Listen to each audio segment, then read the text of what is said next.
Hola, bienvenidos a una nueva clase de historia y seguimos con la clase número 2, pero la segunda parte de esta, que es de la organización de la historia. Recordad que venimos organizando los periodos de la historia para poder entender el proceso de iba primero y cuál va a ser el último y en qué periodo estamos. Para ello vamos a continuar con lo visto en la clase anterior de la organización de la historia y por ende tenemos que dar un orden, como ya sabemos. Por ende, ¿cuál es el orden cronológico de la historia universal? Se toma que siempre se tienen cinco edades, las cuales son la prehistoria, recordar antes de la escritura, la edad antigua, la edad media, la edad moderna, la edad contemporánea. Y por otra parte tenemos cuáles son las fechas de las etapas de la historia. Y aquí la historia se divide ya en cuatro, propiamente tal, desde la escritura en adelante, que sería la Edad Antigua, que va del 3000 antes de Cristo, la Edad Media, que va desde el 476 de Cristo hasta el 1492, año del descubrimiento de América, y la Edad Moderna a partir de 1942 hasta 1700, perdón, 89 con la Revolución Francesa, y esta termina con la época contemporánea que va desde el final de 1789 hasta nuestros días. Por ende, nosotros estamos viviendo la edad contemporánea. Ahora, recordemos que en la clase anterior nosotros habíamos visto lo de la edad antigua. Habíamos partido con Mesopotamia, hablamos de Egipto, hablamos de Grecia, hablamos de Roma y cómo éstas influyeron a la cultura occidental que hoy conocemos. Así que en esta clase vamos a ir con la Edad Media, la moderna y la contemporánea para hacer el cierre a esta línea de tiempo que venimos viendo. Ahora, la Edad Media, también conocido como el oscurantismo, ese nombre lo recibe después con la Edad Moderna, con el Renacimiento, sobre todo que dicen que agarran toda una etapa oscura, pero no era tan oscura, había mucho color, se vestían con mucho color, eso sí, mucha ignorancia, como en todas las etapas. Primero tenemos que tomar en cuenta que la Edad Media, también conocida como el medievo, es el periodo histórico de la civilización occidental que abarca desde la caída del Imperio Romano de Occidente en 1476 hasta el descubrimiento de América por Cristóbal Colón de 1492 o la caída de Constantinopla en 1453. No se ponen muy bien en un consenso. Hay un grupo de historiadores que dice que partió porque la Edad Media termina con la caída del Imperio Romano Oriente con Constantinopla en 1453, y hay otros que dicen que no, que termina con el descubrimiento de América. ¿Por qué viene esa diferencia?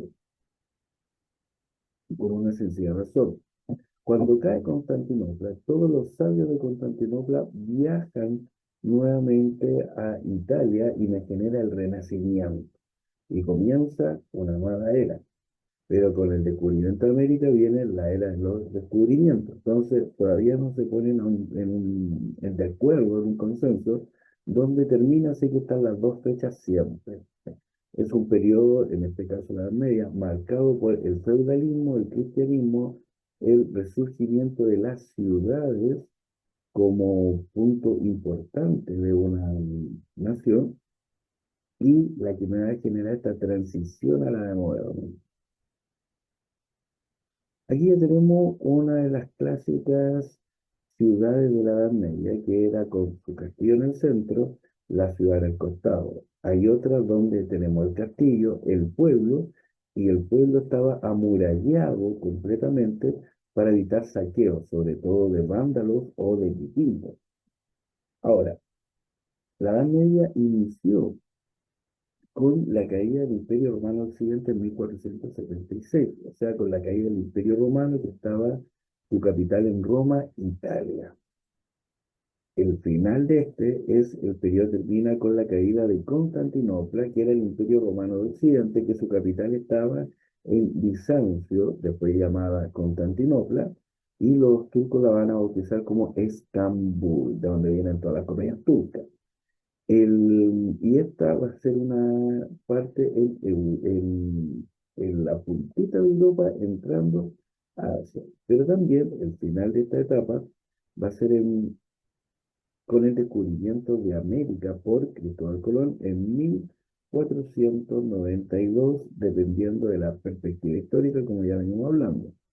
El feudalismo ha surgido en este periodo donde la sociedad medieval se origina en un sistema feudal con las relaciones de vasallaje y la existencia de señores feudales. ¿Esto qué quiere decir? Aquí no va a haber un contrato entre el señor feudal y el campesino, por ejemplo, que era el vasallo, sino que lo que va a haber es que va a haber como un sometimiento del campesino al feudal, donde el feudal le va a entregar seguridad, leyes, pero más que nada seguridad, leyes y protección ante los saqueos, y el campesino va a pagar eso con la producción del campo, si es artesano, con algo de su trabajo, si no tiene ninguna gracia, con servicios domésticos en este caso, o sea, de limpieza, de cuadrilla y así sucesivamente. Dentro del detalle de la Edad Media, o dentro de estas características, vamos a tener que, me va a surgir lo que es el cristianismo, obviamente, se va a difundir a grandes masas, donde predomina este cristianismo, obviamente, hacia la Edad Media, y tuvo una gran influencia en la vida social, política y cultural, sobre todo política, en los periodos, tenían mucho poder en este caso. Es de aquí donde surge la cacería de brujas, en plena Edad Media.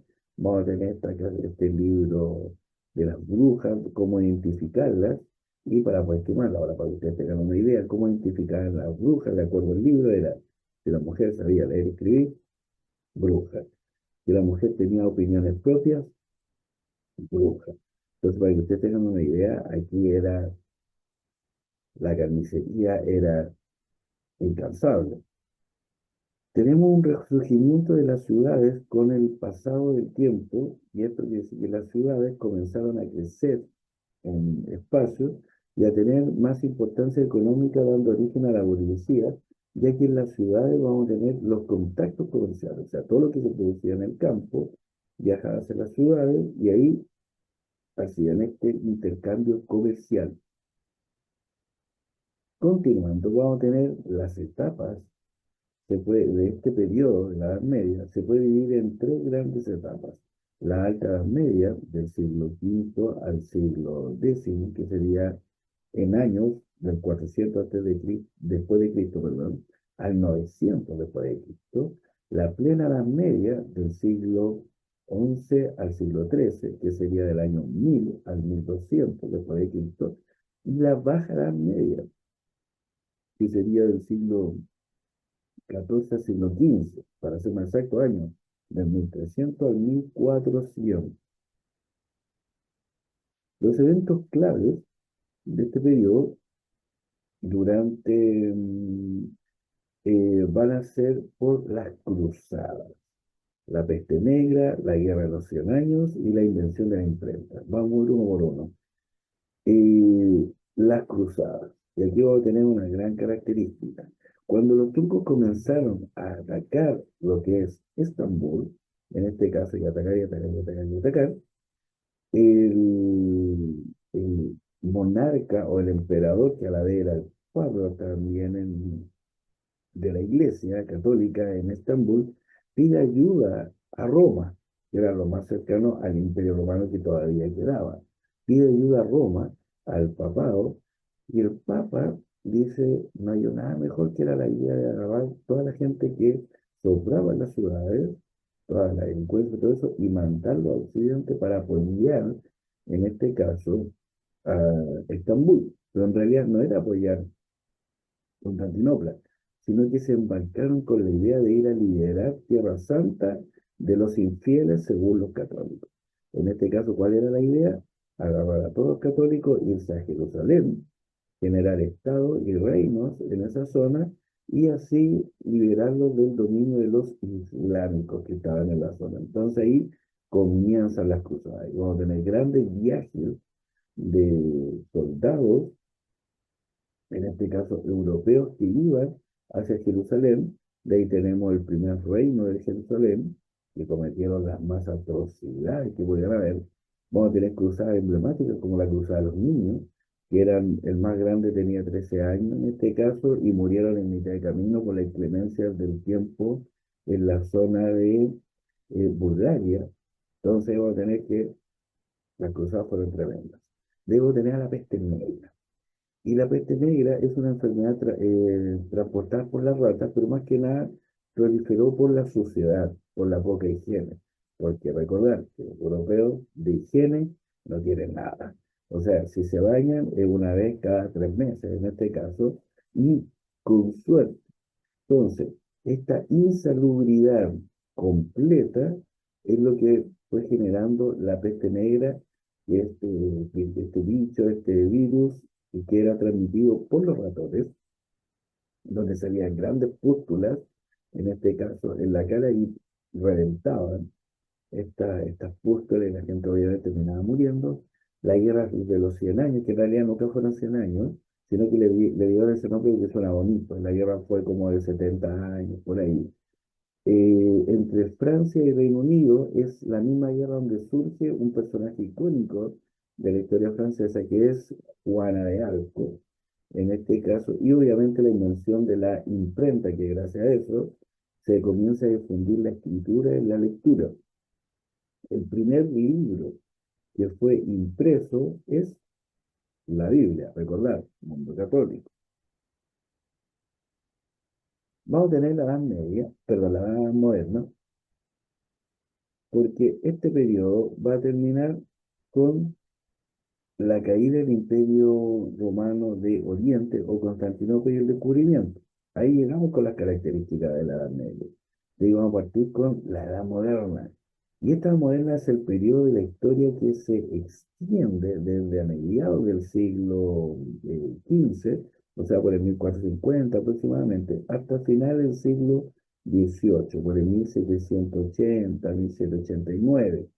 Se considera que comienza con la conquista de Constantinopla en 1453 por los turcos y finaliza con la Revolución Francesa de 1789. Y ya tenemos fecha fija. Este periodo se caracterizó por importantes cambios culturales, filosóficos, económicos y sociales distintos al periodo de la Edad Media. La Edad Media todo gira en torno a Dios, ahora ya no. Por ende, ¿dónde estamos en la historia precisamente? Estamos acá, como tenemos la línea del tiempo, Edad Media, y nosotros estamos viendo ahora la Edad Moderna, la que está acá en medio.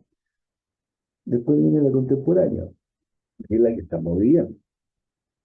Ahora, si se fijan bien, la Edad Media va a partir con la caída de Constantinopla, 1453, que es lo que venimos diciendo hace rato, y 1492, el descubrimiento de América, y va a terminar con la Revolución Francesa, de 1789, la independencia de Estados Unidos, 1776, y la independencia de los Estados latinoamericanos en 1810. Eso va a marcar el comienzo de la edad contemporánea, pero la edad moderna va a terminar específicamente en 1789, la Revolución Francesa, es donde va a terminar este periodo.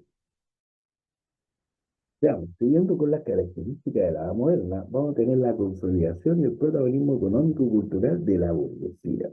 Junto con ello surgió el capitalismo. Aquí vamos a tener en cuenta que la pirámide social de la época era indiscutiblemente una pirámide dividida en tres, donde arriba estaba el rey y la nobleza, después venía el clero y después venía el pueblo, todos los demás.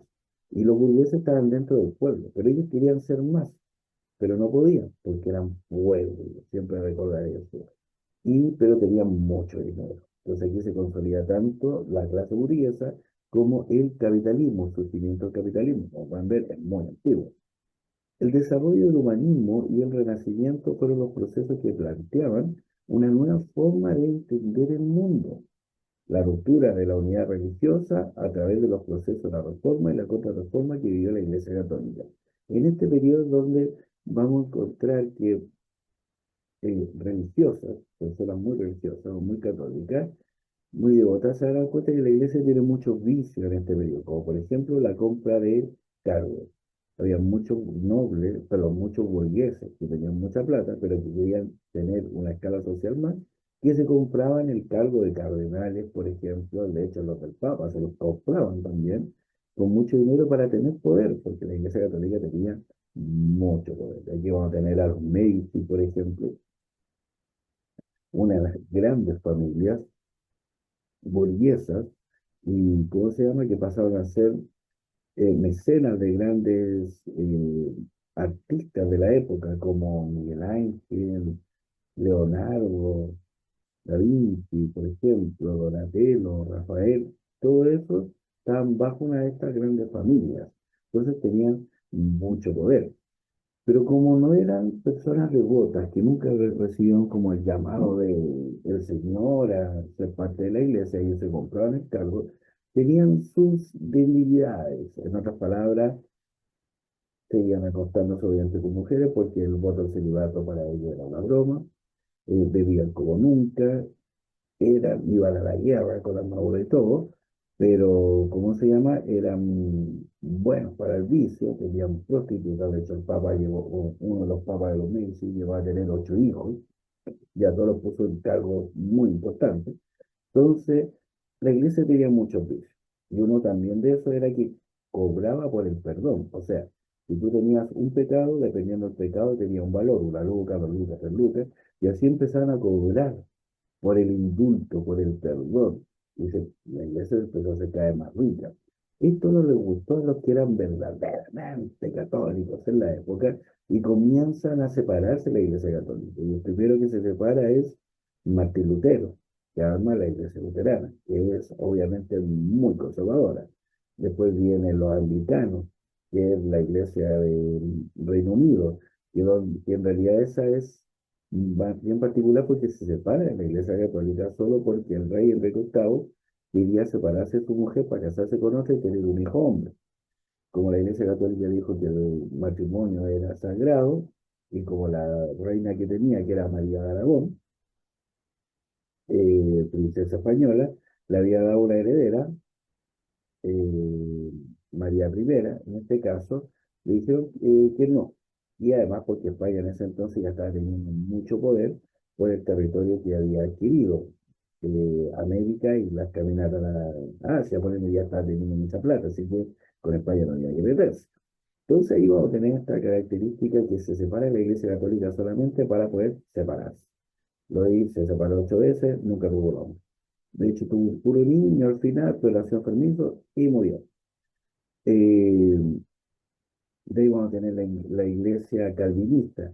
Todas las iglesias protestantes, de su nombre es protestante, en contra de la iglesia católica, eran todas extremadamente conservadoras, para que ustedes tengan una idea. Entonces la iglesia se tuvo que hacer una contrarreforma, reformarse hacia adentro para no perder más fieles y más poder político. De ahí vamos a tener el humanismo.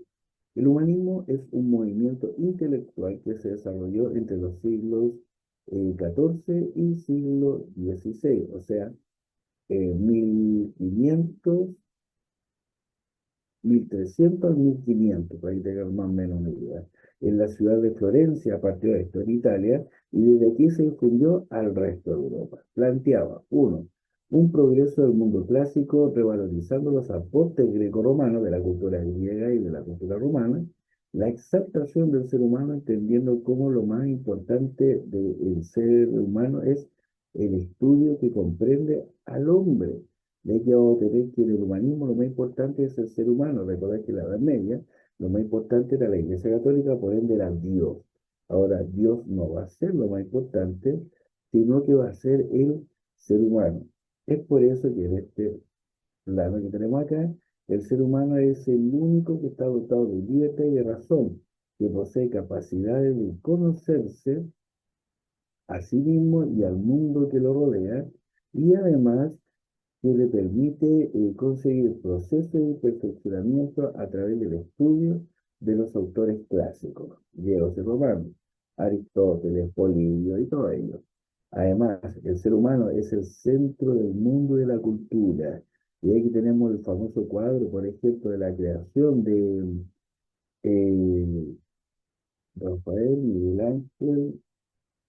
estos siempre se confunden, donde sale la mano de Dios que va a crear al hombre, a Adán en este caso, pero en ese cuadro la mano de Dios como que se está estirando y la mano del hombre apenas se mueve porque el centro del universo ya no es Dios, es el hombre, es la creación, en otras palabras. De ahí seguimos con la formación del Estado moderno que significó el fortalecimiento de los reyes, transformándose en monarquías autoritarias y absolutas. Aquí tenemos a Luis partiendo con Luis XIV. El proceso de la expansión territorial por medio de los viajes de descubrimiento. Y aquí tenemos un mapa de los viajes de descubrimiento. Esta primera parte de acá son los viajes que generó Colón, que hizo el primer viaje en 1492 al 493, después del 93 al 94, después del 98, después del 502 al 1504, van a ser los viajes de Cristóbal Colón. Para estar más, para ver bien estos viajes, los tenemos en este recuadro, acá arriba, cuáles fueron los viajes, que fue dar vuelta a lo que es recorrer la isla de Cuba, la Española en este caso, descubrir Jamaica, El Salvador, las Bahamas, Puerto Rico, Martinica, Guadalupe, todas esas zonas de ahí, y que en el último descubrieron la península de Yucatán y todo esto y se devolvieron. O sea, esto era más grande aún. Y lo otro, que recordar que Cristóbal Colón murió pensando que había llegado a la India, pero no, no eran las Indias occidentales. Esto era un nuevo mundo, que después lo va a ver. Ya en el mapa acá abajo podemos verificar el resto de los viajes. Por ejemplo, el color azul, este de acá, tenemos la primera vuelta al mundo generada por Hernando de Magallanes y Sebastián Elcano.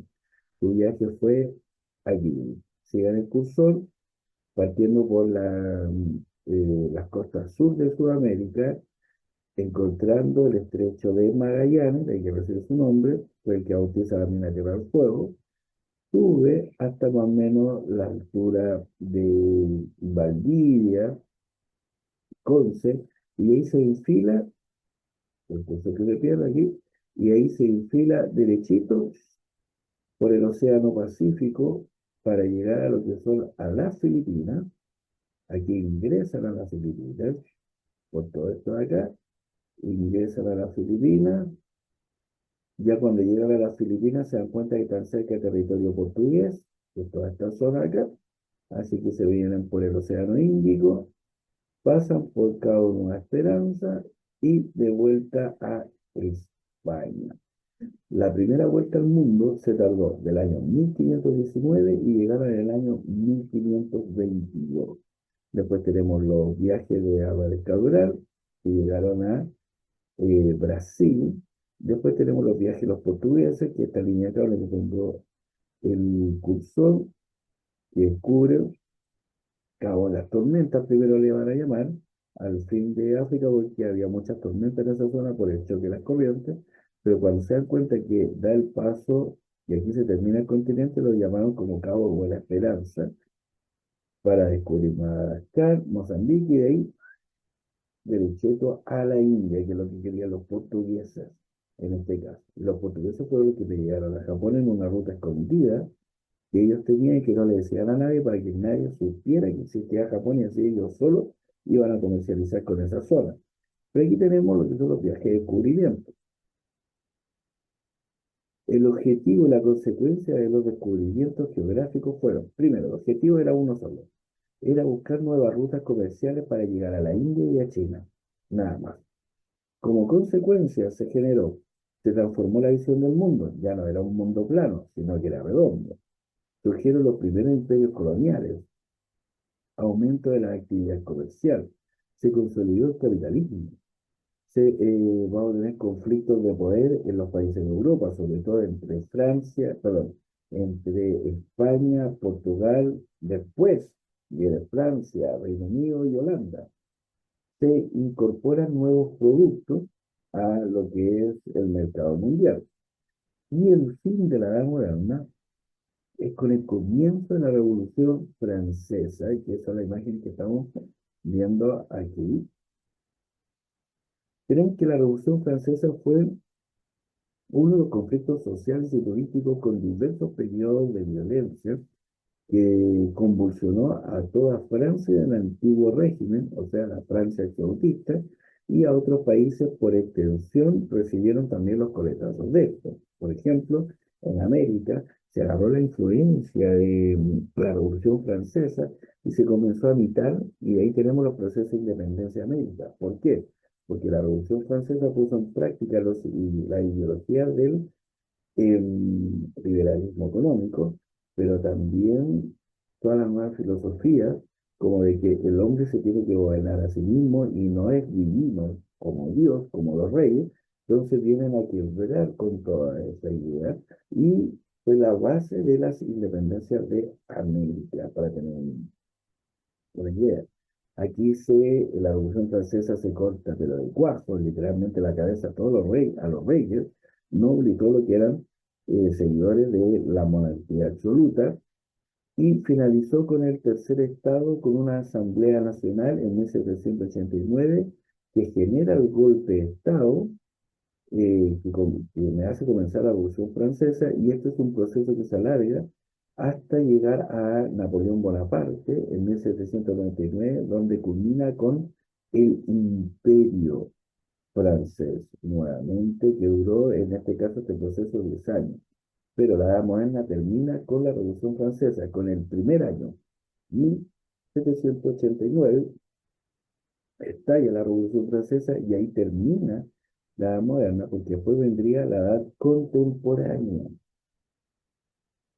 En este periodo, la Edad Contemporánea es el periodo histórico que abarca desde finales del siglo XVIII, o sea, 1700, recordar, 1789, específicamente la Revolución Francesa, hasta la actualidad, hasta nuestros días, 2025. Durante este periodo se han producido cambios significativos, como la consolidación del capitalismo y las revoluciones industriales, que transformaron las formas de producción y el modo de vida de gran parte del mundo y de la población. Debemos tener las etapas de la edad contemporánea. Pero ¿cómo podemos dividir un periodo donde todavía los historiadores a nivel mundial no se ponen de acuerdo? Primero tenemos que tomar en cuenta que la edad contemporánea abarca un tiempo muy corto con relación a los demás periodos, pero que han pasado muchas cosas dentro de este periodo, y cosas que me generan profundos cambios sociales. Por ello, los historiadores han propuesto su estudio por subperiodos. Y aquí vamos a agarrar los subperiodos del señor del inglés, historiador, galardonado a nivel mundial, y el cual más tienen consenso todos los historiadores, que es el señor Eric Hobsbawm, donde delimita que los subperiodos van a ser los siguientes, partiendo con la etapa de la revolución industrial en 1789 al 1848. Desde la Revolución Francesa hasta la Primavera de los Pueblos, o el año de las revoluciones, y que coincide con la publicación del Manifiesto Comunista. Aquí vamos a tener que literalmente la etapa de las revoluciones va a abarcar la Revolución Francesa, la Revolución Industrial y el Manifiesto Comunista, que me va a generar después la base de la Revolución Rusa. Después vamos a tener la etapa del capital, en este caso, que es desde 1848 hasta el 1875. Y es una etapa donde domina el asentamiento del dominio del dinero, del capitalismo y de los capitalistas a partir del desarrollo industrial. Por eso hay un gran desarrollo industrial, que con este comenzaron a adquirir más materia prima, viajaron a otras partes del mundo, permiso, para buscar materias primas, llegaban con estas materias primas, hacían más productos, tenían muchos productos, así que había que venderlos a otras partes del mundo, y esto me va a generar después lo que es el imperialismo. Después vamos a tener la etapa de la Belle Époque del año 1875 hasta el año 1914, que corresponde a la era del imperialismo y finaliza con el inicio de la Primera Guerra Mundial.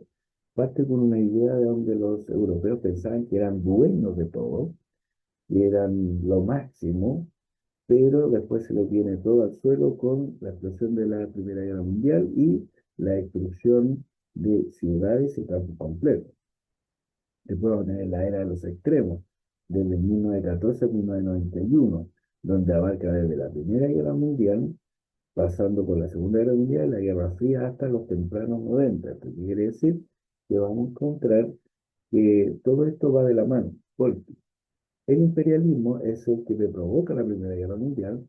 Las consecuencias de la Primera Guerra Mundial van a ser las causas de la Segunda Guerra Mundial. Las consecuencias de la Segunda Guerra Mundial me van a generar la Guerra Fría. Y las consecuencias de la Guerra Fría lo estamos viviendo hoy en la actualidad, primero con las tempranas guerras de los países de los 90 y lo que estamos viendo hoy en la actualidad con Kim Jong-un, por ejemplo, en Corea del Norte con Corea del Sur. Para Hoffman serán los años de los fracasos del socialismo, el capitalismo y el nacionalismo. En estos años va a fracasar estas tres ideologías, pero a su máximo esplendor. Las tendencias más destacadas en la época moderna o de la edad moderna van a ser primero, tenemos obviamente la creación del arte pop, el arte conceptual como el que estamos viendo acá, que es arte pop y conceptual a la vez, el performance, el happening, el minimalismo, el arte cinético, las instalaciones artísticas, el arte sonoro, el graffiti, el arte digital, el arte corporal, el hiperrealismo, entre otros. Y para finalizar, aquí ya tenemos la línea de tiempo completa que vimos desde un principio. Tenemos la prehistoria, que me va a abarcar de la edad de piedra hasta la de los metales, donde va a partir con la aparición del ser humano hace unos 5 millones de años atrás aproximadamente, descubrimiento de la metalurgia, 5.000 años aproximados antes de Cristo, la de los metales también va a partir ahí, y con la escritura me va a partir lo que es la historia. Y con la escritura en adelante tenemos ya un nuevo periodo. Con la escritura vamos a partir con la edad antigua, pero dentro de la edad antigua vamos a tener el año cero, como pueden ver aquí en el cursor, año cero. ¿Y qué me marcaba el año cero? De acuerdo a un consenso mundial, perdón, el nacimiento de Jesús va a ser mi año cero. Debo tener que la antigua comienza, eso como el 4000 antes de Cristo aproximadamente, pero va a finalizar con la caída del Imperio Romano de Occidente, el de Roma, en el 476 después de Cristo. De ahí va a partir la Edad Media, y la Edad Media va a terminar en 1492 con el descubrimiento de América y con la caída del Imperio Romano de Oriente en 1453. Y la Edad Moderna parte con el descubrimiento, pero va a terminar con la Revolución Francesa en 1789. Y de ahí en adelante, hasta nuestro día, vamos a tener la Edad Contemporánea. La vamos a tener ahí dando vuelta. Ya con esto finalizamos lo que es la entrega de la clase el día de hoy, y con esto finalizamos lo que es la organización de la historia. Así que aquí ya tenemos lista nuestra línea de tiempo completa, ya vista, ordenada. Por ende, cuando les toque a futuro en alguna prueba ordénenme los periodos de la historia, ustedes ya van a saber que va a estar la prehistoria, la edad antigua, la edad media, la edad moderna, la edad contemporánea. Por ende, ya saben el orden como tiene que ir cada uno y más o menos los procesos que van entre medio. Por eso fuimos repitiendo varios conceptos para que no se olvidaran. Ya con eso me despido y espero que estén muy bien y nos estamos viendo en una próxima entrega.